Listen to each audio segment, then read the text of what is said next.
Alright guys, so I've taken this KTM just about everywhere, and I'm going to refer this TE250i as a KTM as habit because, well, it is a KTM. Same suspension, valving, dampening system, same engine, pretty much same everything with the exception of minor differences such as like the rear shock linkage system. Anyhow, I think I could give an honest opinion and provide a true use report, as not only do I ride this KTM a lot, but I also rent it out pretty often. It goes through a lot of abuse, a lot of accidents, a lot of crashes.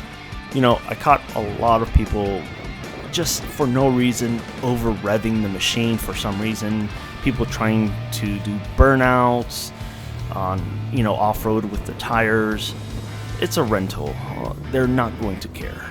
But the KTM can really show its true colors when it comes to reliability, and this is a perfect test because, all in all, most people are not going to reach 10,000 miles on their two-stroke or 500 hours unless they have an old-school KDX, because people keep them forever. So me personally, I think the Enduro KTMs are very reliable.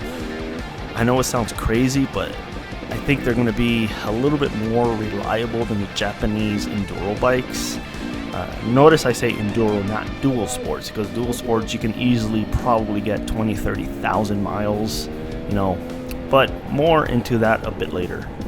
Being a two-stroke and the folks I rent it out to, I have to say it's not beginner friendly, and you should be a moderate rider that knows how to handle the trails standing up already, somewhat pop your front tire just to get over like a little ledge or something.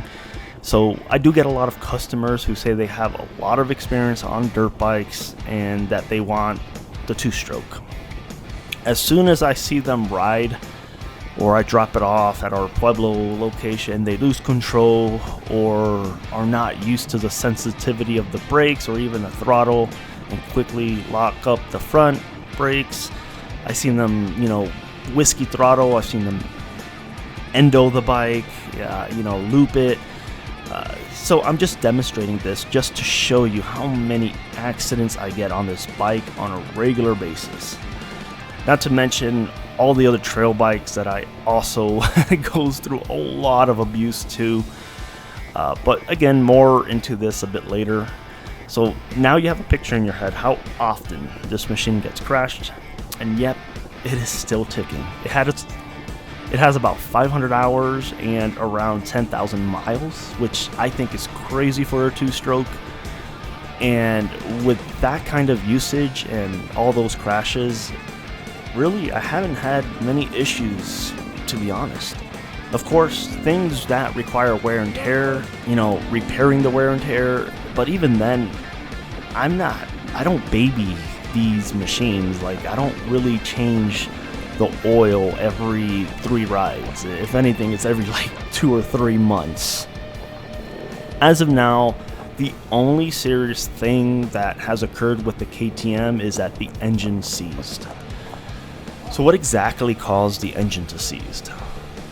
Well, to be fair, I'm not 100% sure if I was at fault or not, or just the overall abuse of the machine, or just wear and tear, but the cause was actually the crankshaft bearing giving out. The top end was good, it never lost compression.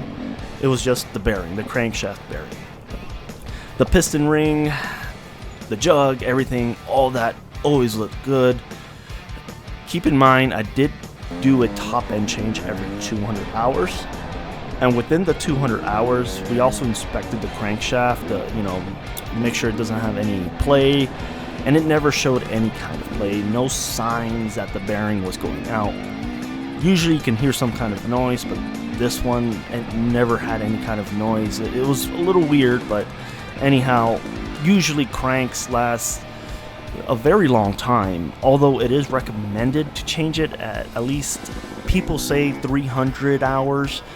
So all in all, we do believe maybe it was just wear and tear, and maybe KTM just kind of cheaped out on this bearing. But if I were to follow the specs and change the crank bearing a little bit earlier, I probably would have no issues. It would cost me a lot less money to repair, because we changed everything, the jug, the top end, everything, just for the heck of it. So that's right. I currently have no other issues whatsoever with the KTM 250, the TPI. Zero, zip, nothing. Oh, there was actually one thing. The fork seals finally gave out at about 400 hours. Not to mention, I never cleaned out the dust seals, which you should do every 30 hours or so. So if I probably would have cleaned out the dust seals and used a tool to clean out, the oil seals and all that, it probably would have lasted a lifetime. Who knows? Eventually, the fork seals, they do give out. It's just normal. Anyhow, when we split the case of the 250, everything was still perfect. The transmission looked good, no metal shavings, bearings were still good. Although we changed them anyway, since we have it open, bearings are cheap. Let's go ahead and change everything else that we needed to. And what is still crazy is the clutch. Everything on this bike is still OEM. I have not changed almost anything on it. So I am still running the same old clutch plates, which I probably should change out fairly soon. But there's no signs of it slipping or anything like that. The TPM, all of its sensors are still good. I never had an issue with the injector as well, and this is me changing it every 200 hours as well, along with the top end change. With the injector, they're saying you should change it every 80 hours, which, I don't really baby my machines because it's a rental. As things break, I just change them or fix them. We have an in-house mechanic that does a lot of maintenance on all my machines. So is the KTM actually more reliable than the Japanese bikes? I hate to say it, but when it comes to the enduro machines, I'm going to have to say they are for sure. I have way more issues with the Japanese trail bikes and enduro bikes, and the KTMs have been zero issues, honestly. Other than that crankshaft, I don't know if that was just a fluke, or maybe I should have just changed it at 300 hours. So I'm still going to keep this KTM. It has 10,000 miles, but it has a new engine, everything. But I would like to keep it just to see what else will mess up. Of course, normal wear and tear things I have to change, like the brake pads, the battery. I think that's about it. But if you have a KTM, if you ran into issues, or just leave your whole opinion in the comments below. Let me know what you think, and hopefully if my TPI reaches 15,000 miles, I will provide an update as well.